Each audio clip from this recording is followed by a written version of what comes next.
Levantaremos un empréstito de 500.000 pesos para atender a los gastos de la expedición al Perú y saldrá para las costas chilenas el bergantín de guerra Maipú con 150 marineros. Pero a medida que las acciones bélicas se iban alejando del Río de la Plata, el compromiso de solidaridad sudamericano se iba enfriando.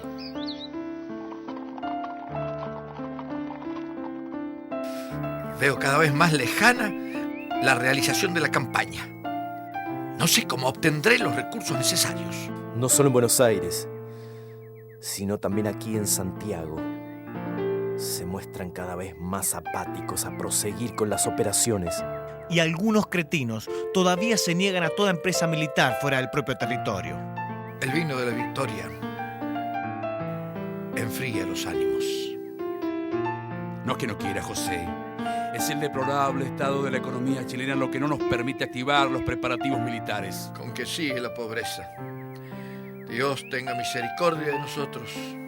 Y como si esto no fuera suficiente, los focos realistas que aún permanecen en el sur y el bloqueo al puerto de Valparaíso complican aún más nuestra situación. No podemos poner en riesgo los territorios restaurados. ¿Y si pensamos caer sobre Lima? La formación de una escuadra para conquistar el dominio del mar es imperiosa. ¿Cómo quisiera que el gobierno porteño hiciera un esfuerzo para enviarnos aunque sea una sola corbeta de guerra? Que también nos manden oficiales de marina. Solo las fuerzas marítimas nos darán la victoria y la paz. Y ambas cosas, por el precio que sea, son baratas.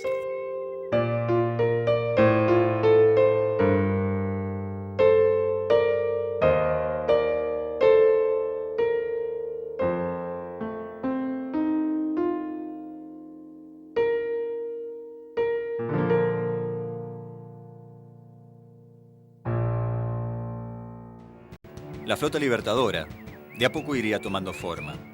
El núcleo lo conformaría el bergantín Águila, apresado por los patriotas después de Chacabuco y rebautizado Pueyrredón.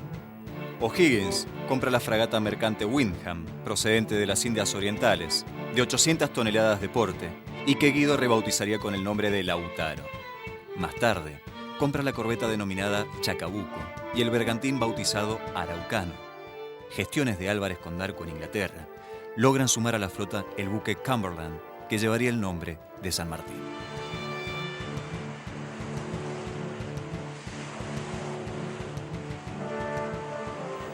Su porte es de 1.400 toneladas y admite 74 piezas de artillería. De manera que si podemos armar y tripular este buque, somos dueños absolutos del Pacífico. Enviados por el gobierno de Buenos Aires, se incorporan a la flota los bergantines Intrépido y Galvarino. De modo que, hacia fines de 1818, el Estado de Chile se encontraba en posesión de una poderosa fuerza naval y un joven porteño de 29 años sería designado jefe supremo de estas fuerzas, don Manuel Blanco Encalada. Su primer objetivo sería asaltar el convoy que, enviado desde Cádiz, venía a reforzar la guarnición realista de Talcahuano. Este ha sido el ensayo de la Marina de Chile. En un combate que ha durado 2 días, nuestro fuego ha sido tan certero que hemos puesto en silencio al enemigo. Y la fragata de guerra, Reina María Isabel, ha caído en nuestro poder. Su tripulación ha arriado la bandera de España y se ha arrojado al agua. Ha reanudado usted la guerra de Zapa. He inundado el territorio peruano de espías y agentes secretos. El enemigo pretende introducir en Perú el desorden, sembrar el caos, propagar la revolución, hasta lograr hacer sucumbir a esta capital. Esas han sido sus aspiraciones todo este tiempo. Pero las aspiraciones del general se verían postergadas una vez más. Dígame usted lo que debo hacer. Las tropas están al borde de la miseria. O las disuelvo, o no tengo otro remedio que retirar de Chile las fuerzas argentinas y yo mismo renunciar al mando. Eso sería disolver la alianza argentino-chilena, José. y le seguiría la anarquía. además de dejar a Chile expuesto a un contraataque realista. Esta amenaza encubierta del general termina con la firma del tratado entre Chile y Buenos Aires para realizar la campaña al Perú. San Martín es nombrado entonces brigadier. Para ese tiempo, una nueva amenaza se cierne sobre las Provincias Unidas del Río de la Plata. Una expedición realista se preparaba en Cádiz, por lo que el directorio ordena a San Martín bajar a Buenos Aires con las tropas de Cuyo. Sumado a esta posible invasión, la anarquía se propagaba por todas las provincias. No comprendo cómo estos porteños con más de 15.000 hombres no son capaces de imponer el orden. Es que no son tropas lo que necesitan, sino generales que las manden. Hacia fines de febrero de 1819, San Martín se pone en marcha hacia Mendoza, replegando un pequeño destacamento. Entonces sobrevendría un tiempo de circunstancias cambiantes e indecisiones. Primero, en España, la sublevación de Madrid y la fuga de Fernando VII, y más tarde, una epidemia de fiebre amarilla terminaron por hacer descreer en la amenaza de un ataque. Por lo que San Martín decide suspender la venida del ejército. Mientras tanto, subsistía la guerra con la Montonera. La situación era vacilante. El 15 de abril, Pueyrredón le ordena enviar al ejército a Tucumán a ponerse a las órdenes del general Cruz. Y esto implicaba el desplazamiento de San Martín de su jefatura. No abandone usted el campo al enemigo, ni dé lugar a que a sus espaldas triunfe la impostura. Disputas domésticas. O nos preparamos para luchar con los enemigos exteriores y nos envolvemos en guerras civiles, resultado de nuestra debilidad, de nuestra pobreza y nuestras pasiones, o conquistamos Lima. Y así, era constantemente convocado desde Chile, mientras el directorio le exigía su presencia en Buenos Aires. Pero cuando su precaria salud se lo permitía, las montoneras le cortaban el camino. Rondó, que había reemplazado a Pueyrredón en el directorio porteño, comenzaba a recelar de la obediencia del general. ¿Ha visto usted algún hombre memorable por sus acciones, libre de rivales y de perseguidores? No es este el momento de vindicarse ante los malos, cuya opinión tampoco interesa. Marche con paso firme entre sus amigos, por una sola senda. Pero el general tenía muy en claro sus prioridades. Cuando creyó verificable la amenaza externa, no dudó ni por un segundo en acudir. Cuando tuvo la certeza que esa amenaza desaparecía, entonces decidió retomar la expedición al Perú. Estoy partido en dos. Que la empresa libertadora signifique la desobediencia a mi gobierno. Mi querido amigo, no es el interés personal que ha guiado a usted. Es la libertad de la patria y el bien de nuestros hijos. Esto mismo debe siempre reglar su conducta. Se va a cargar sobre mí una responsabilidad terrible. Pero si no se emprende la expedición al Perú, todo se lo lleva el diablo. San Martín renuncia al mando del ejército y parte hacia Chile a reponerse del reumatismo en los baños de Cauquenes. Poco después, la oligarquía centralista porteña era derrotada en la batalla de Cepeda por la anarquía federal provinciana. Para los vencidos, el general se convertiría en traidor. Y aunque piense que el sistema federativo es una ilusión demasiado costosa para un país casi desierto, lleno de antipatías locales, escaso de saber, de experiencia y de recursos, jamás levantaré mi sable para derramar sangre de hermanos. A comienzos del año 1820, el último reducto realista en el sur de Chile, en Valdivia, caía bajo un ataque de la escuadra libertadora, al mando del marino inglés Thomas Cochrane. Con el dominio del Pacífico, el camino hacia Perú estaba abierto. 2 años y medio habían transcurrido ya desde la batalla de Maipú. Por votación del pueblo y el Senado de Chile, nombramos a José de San Martín generalísimo de la expedición al Perú. El ejército que emprendería esta expedición fue denominado Ejército Libertador del Perú y llevaba como jefe del Estado Mayor al ahora general de brigada, don Gregorio Las Heras. Al mando de la escuadra marítima iría Lord Cochrane. No queda otra solución que trasladarnos al Perú cuanto antes. No, pero... Y tratar de sumar a los revolucionarios para aumentar los efectivos de nuestro ejército. Pero vamos casi a la aventura. No, nos queda otra salida, General. mi amigo. O todo se pierde. Desde el sur, San Martín se encaminaba hacia Perú. En tanto, desde el norte, Bolívar obtenía el triunfo de Boyacá y proclamaba la República de Colombia. Pronto, los ejércitos del sur y del norte convergerían sobre el último reducto español. Joaquín de la Pezuela, el virrey, estaba acorralado. Su situación se agravaba aún más. La Revolución Liberal, en España, producía la división de los realistas en América. Fernando VII proponía el recurso de la negociación. Y así, la figura del virrey perdía prestigio. Enviaremos una misión a Chile en procura de un acuerdo. Ya es tarde para parlamentar. La invasión está sobre nosotros. Efectivamente, el día 18 de agosto había comenzado el embarque de todas las tropas del ejército. Para el día 20, todas las unidades ya se hallaban a bordo.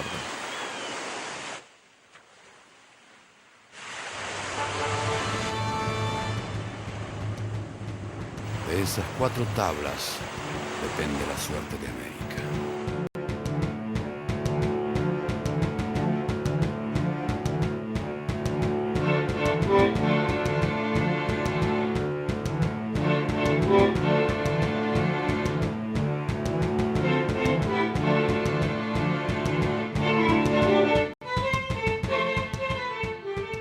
A la vanguardia avanzaba la O'Higgins, la nave almirante, escoltada por la Lautaro y el Galvarino. A continuación, los demás transportes, flanqueados por los buques de guerra. Cerrando la marcha, navegaban el Independencia y el San Martín.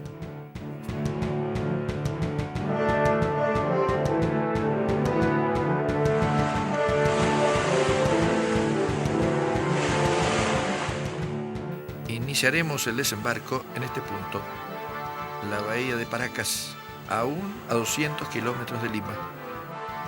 Nos apoderaremos del puerto de Pisco.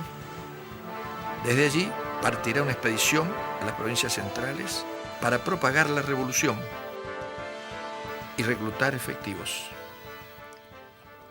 4.000 patriotas debían enfrentar una fuerza enemiga de 23.000 hombres, por lo que San Martín debía revolucionar a todo el país, reclutar nuevas tropas y obligar una vez más al enemigo a diseminar sus fuerzas.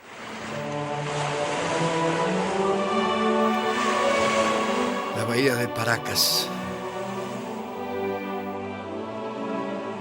El 8 de septiembre había comenzado el desembarco, y a pesar de que el bergantín Dardo, que transportaba a los caballos, se había retrasado, el general Las Heras, quien tuvo que recorrer 15 kilómetros cargando las monturas al hombro, toma posesión de Pisco. En tanto, el coronel Arenales y Lavalle ocupan Cancato. Las fuerzas independientes logran cerrar todos los accesos a Pisco, Cancato, Chinchas y Cañete. Pezuela, sorprendido por la invasión, intenta parlamentar. Ambas partes se reúnen en Miraflores. El virrey pedía que se reconociera la constitución de la monarquía española y el regreso de todas las fuerzas a Chile. Obviamente, no había intenciones de llegar a un acuerdo, sino simplemente ganar algo de tiempo y noticias. El virrey se siente en inferioridad de condiciones para enfrentar al ejército libertador y la desmoralización cunde en las filas realistas. Las provincias del norte están insurreccionadas. Pezuela había adoptado una actitud pasiva y defensiva, montando un dispositivo que cubría simultáneamente todos los puntos de invasión. Un error muy conocido, por cierto. Al desplegar su ejército, se presenta débil en todas partes. Si logramos mantener diseminadas sus fuerzas, podríamos intentar tomar Lima desde el norte, iniciando el asedio con el apoyo de las provincias sublevadas. Hay que insurreccionar el interior. Esa tarea fue asignada al coronel mayor Juan Antonio Álvarez de Arenales. En el camino, los naturales del país abandonaban las filas realistas para sumarse a las fuerzas patriotas. Arenales avanza hacia Ica arrasando a los realistas. Arriba a Huamanga, el 31 de octubre. Aldao se apodera del valle de Huancayo. Lavalle y sus granaderos barren a los realistas de Jauja. Días más tarde, Rojas se posesiona de Tarma. El virrey Pezuela respondería enviando al general O'Reilly, quien se enfrentaría con las fuerzas patriotas el 6 de diciembre de 1820 en la batalla de Pasco. Las fuerzas patriotas iniciaron el avance divididas en dos agrupaciones. Por la derecha, la infantería barría al enemigo bayonetazos, mientras la caballería, por la izquierda, arrollaba a la caballería realista. Una vez más, los nativos se pasaron a las filas patriotas y los realistas fueron tomados prisioneros. Entre ellos, el propio O'Reilly. Al tiempo que Arenales incursionaba en la sierra, San Martín maniobraba con sus tropas en el valle de Cañete para desviar la atención. El 21 de octubre, crea por decreto la bandera y el escudo de la nueva nación. De acuerdo con su proyecto de amenazar las costas peruanas por distintos puntos para generar incertidumbre, San Martín ordena el reembarco. El 25 de octubre se hace a la vela, arribando el 30 a la bahía de Ancón. En tanto, Cochrane queda con su escuadra bloqueando el Callao. Enviado el mayor Reyes, con 200 infantes y 40 cazadores, a ocupar la villa de Chancay. Espero que pueda reunir víveres y caballada. General, una división realista ha sorprendido al mayor Reyes, pero a pesar de su superioridad numérica, fue rechazada. Pero el mayor Reyes pudo retirar los víveres y el ganado sin ser mayormente molestado. Noticias de Guayaquil. La revolución ha estallado en esa provincia. Alentados por su presencia en Perú y los triunfos de Bolívar, los guayaquileños han declarado su independencia. El ejército libertador leva anclas en la bahía de Ancón, dirigiéndose al puerto de Huacho, cortando así las comunicaciones entre Lima y las provincias del norte. Desde allí podrían avanzar sobre la capital. Pezuela había concentrado el ejército en Asnapuquio y cerrado todos los caminos de acceso a Lima.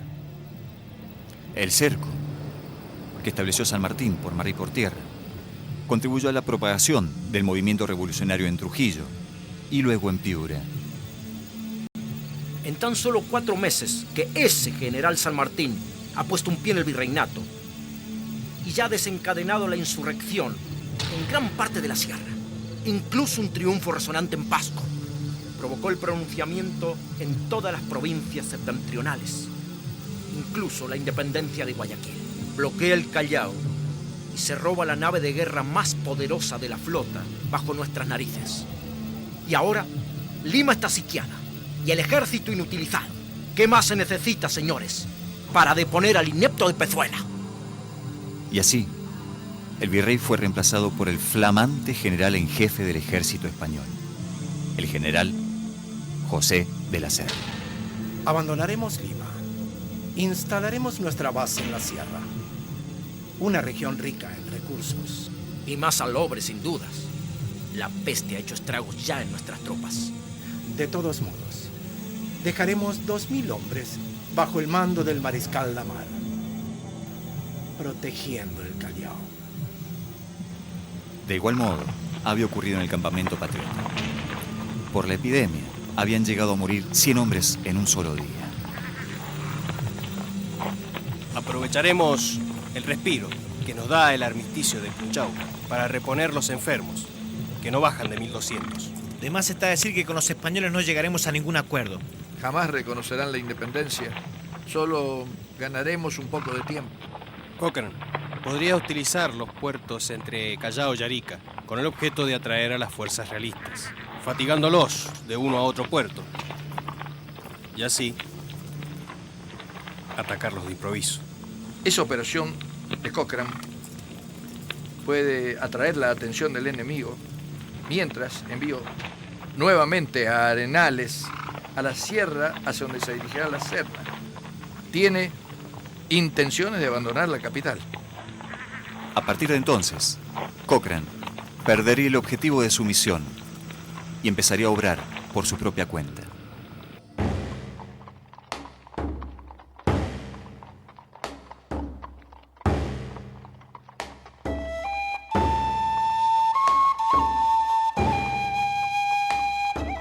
Canterac avanza hacia Huancavelica, coronel. ¿Atacaremos?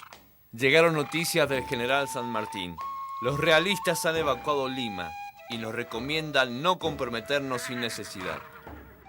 Arenales decide retirarse. Ya había abandonado la sierra cuando una nueva comunicación de San Martín le llega a sus manos.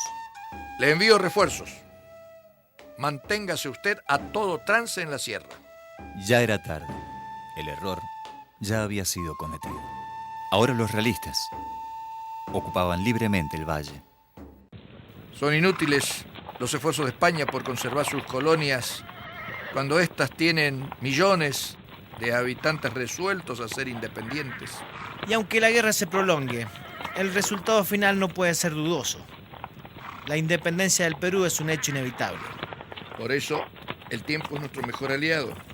Es menester que alcancemos nuestros objetivos metódicamente con el menor derramamiento de sangre posible.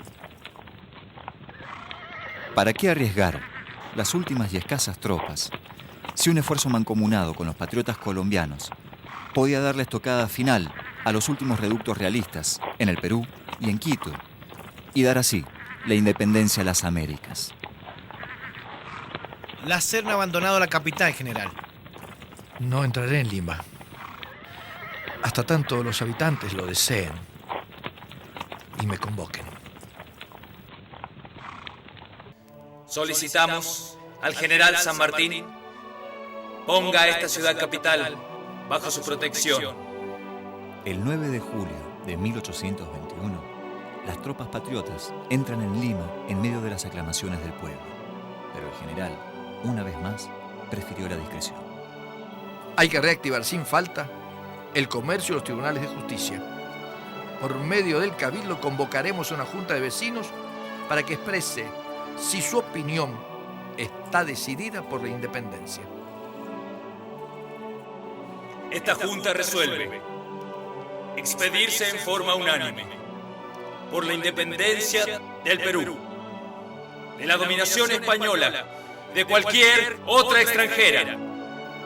El Perú es desde este momento libre e independiente.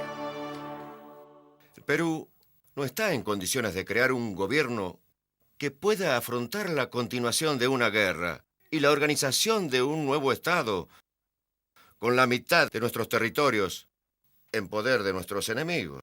Es preciso poner el gobierno en manos de una voluntad férrea hasta que la guerra haya concluido. Debemos insistirle, general. Hágase cargo del gobierno en calidad de protector del Perú. Esta vez dejaré de lado mi norma de conducta, pero solo hasta tanto haya concluido la lucha. Entonces entregaré el mando a las autoridades que el pueblo peruano elija libremente. Mientras tanto, proseguían las acciones del sitio del Callao.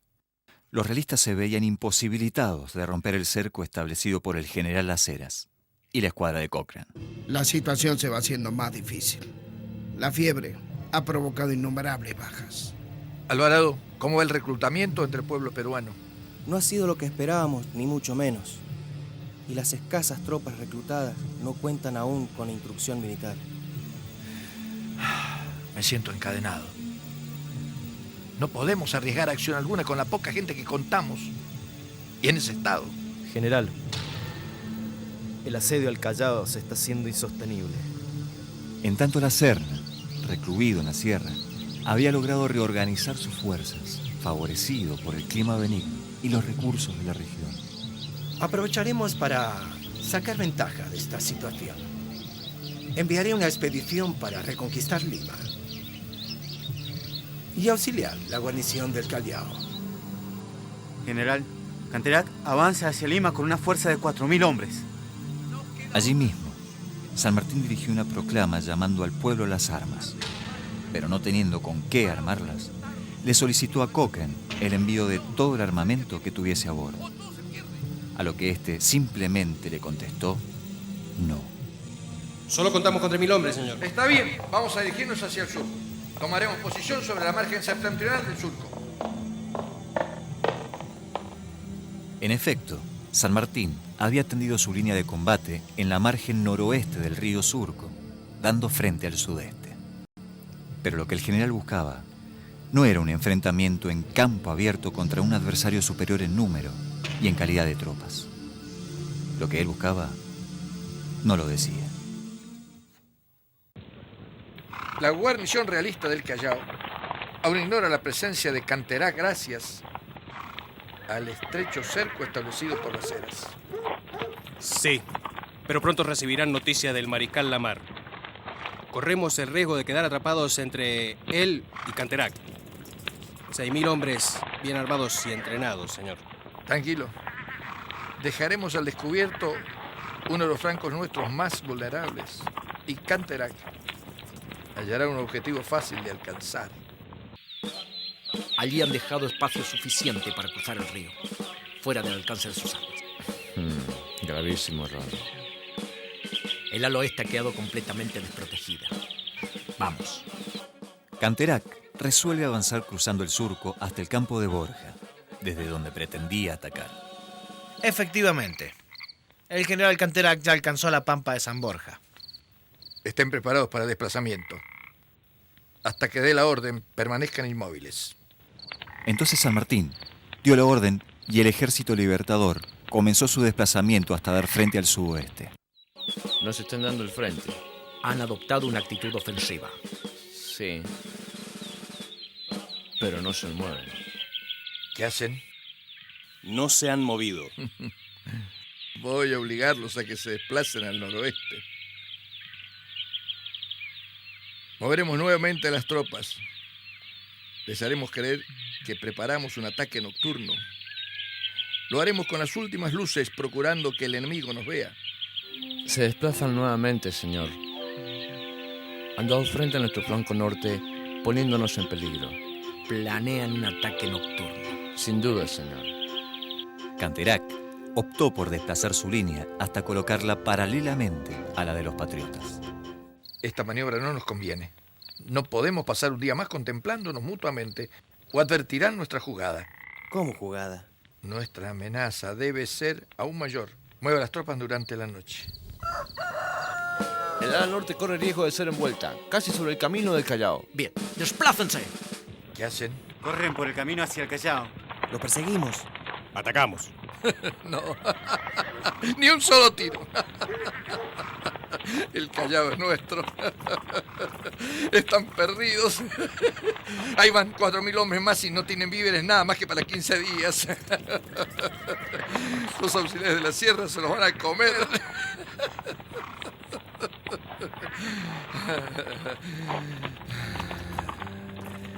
Dentro de 8 días tendrán que rendirse. 8 días después, la fortaleza del Callao se rendía a discreción. Canterac abandonó el Callao. Rodeando la capital por el norte, se internó nuevamente en la sierra. Por el camino, sus tropas iban desertando.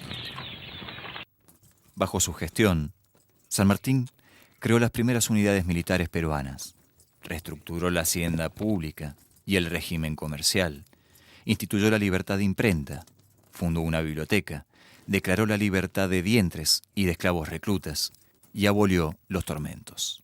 Algunas de estas medidas eran desaprobadas por la masa popular. A esto se le sumaban las divergencias con Cochrane y la insurrección por parte de algunos jefes de los Andes que querían deponerlo.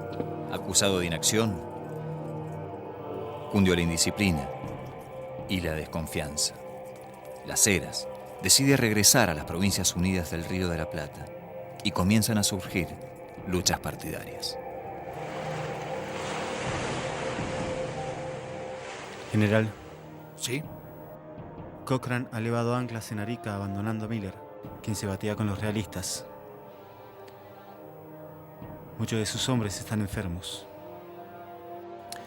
La guerra se prolongaba. Si bien los independientes eran dueños del norte, la capital y parte de la zona central, contaban con escasos efectivos, con poca formación militar, mientras los realistas, que ocupaban toda la sierra, el sur y el Alto Perú, podían reunir un ejército de 15.000 hombres en cualquier momento. No podemos pasar a la ofensiva sin conseguir refuerzos. Chile y las Provincias Unidas ya no nos ayudarán. Debemos esperar por el progreso de las acciones de Bolívar en el norte. Aunque Bolívar ha destinado al general Sucre a caer sobre Quito desde Guayaquil, la campaña ha resultado dificultosa. Le enviaremos una división peruano-argentina de refuerzo. La situación de Quito quedó resuelta en la sangrienta batalla de Pichincha, con el triunfo de las armas patriotas. Bolívar ha declarado a Quito incorporada a Colombia. El pueblo libre debe decidir su propio destino. Una vez allanado el obstáculo de la cooperación de Bolívar desde el norte, había llegado el momento de la cumbre de estos dos generales. La conferencia decisiva entre San Martín y Bolívar fue celebrada en Guayaquil el 27 de julio de 1822, a puertas cerradas y sin testigos. Para el general, la conferencia había fracasado. Esa misma noche se embarcó rumbo al Callao. Las fuerzas realistas alcanzan los 19.000 veteranos. Nuestro ejército, diezmado por las enfermedades, cuenta con apenas 8.500 y en gran parte son reclutas sin formación. Bolívar es quien dispone de mayores fuerzas para enfrentarse al ejército de la Serna. Sin su apoyo, la guerra se prolongará y esto será la ruina de los pueblos. Para mí no existen otros objetivos que la libertad del continente. Hubiese sido el colmo de la felicidad terminar esta guerra hace tanto comenzada y lograr la independencia. Pero el destino lo dispone de otro modo. Pero es preciso conformarse. Mi presencia es solo el obstáculo que le impide a Bolívar entrar al Perú con su ejército. Jamás actuaría bajo sus órdenes. Y no ha creído sincero mi ofrecimiento de actuar bajo las suyas. ¿O mi persona le resulta embarazosa? No lo sé. Y la opinión pública ya no le acompañaba. Y hasta su propio ejército se había desligado de él. He convocado el primer Congreso del Perú. Luego me embarcaré para Chile. Después de mi partida, el gobierno que se establezca reclamará la cooperación de Colombia. Bolívar no podrá negarse. El Congreso del Perú nombra a José de San Martín, generalísimo de los ejércitos de mar y tierra de la nación, y le otorga el título de fundador de la libertad del Perú. ¿Tú sabes algo de barcos? Sí, algo sé. ¿Y aquel cuál es? Ese es el Bergantín Belgrano. ¿Tú sabes dónde va? No sé.